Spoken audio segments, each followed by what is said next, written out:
Bonjour tout le monde, c'est Benjamin, journaliste pour Boom. Aujourd'hui on est à Bruxelles pour visiter l'expo Banksy Génie ou Vandale. On va y retrouver plus de 80 œuvres authentifiées de Banksy et plus de 100 œuvres en tout. Vous pouvez visiter pendant un mois l'exposition qui se trouve sur la Grande Place de Bruxelles.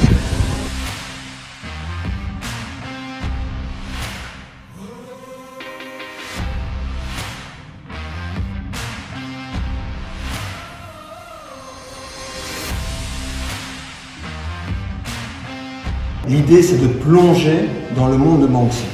Alors Banksy, on le connaît à travers ses beaux dessins sérigraphiés au net sur un beau tableau. Il faut le redécouvrir dans ce qu'il est vraiment, c'est-à-dire un art de la rue sur la rue, c'est-à-dire sur les murs de la rue, évidemment. Alors il utilise différents spots, mais enfin l'essentiel, c'est quand même des murs.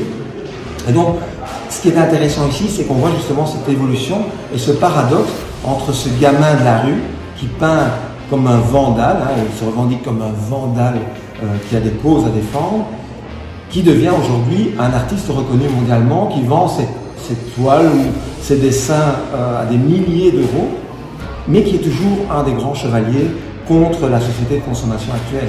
L'argent qu'il récupère va en grande partie, puisque on ne sait pas exactement combien il gagne, mais en tout cas, en grande partie, aux causes qu'il défend à travers les œuvres qu'il vend. Donc s'il vend une œuvre contre la guerre, l'argent de cette vente va aller au pacifisme, d'une façon ou d'une autre.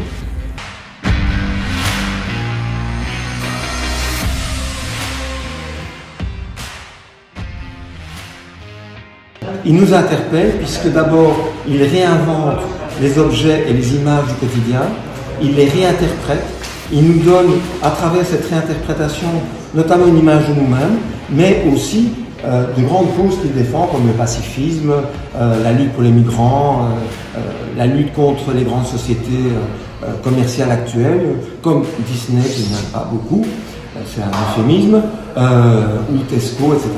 Donc on le suit en fait à travers, même si comme lui, nous vivons le paradoxe de pouvoir être contre la société de consommation, mais en sortant d'ici, d'aller s'acheter des nouvelles fringues ou des objets dont on n'aura pas grand usage, mais que la société nous pousse à acheter quand même. Et donc, ce paradoxe qui est le nôtre, eh bien, il est en plein dedans. Et je pense que c'est quelque part cette faiblesse qu'il nous fait partager et qui nous donne envie de le suivre. L'idée, c'est vraiment d'un parcours.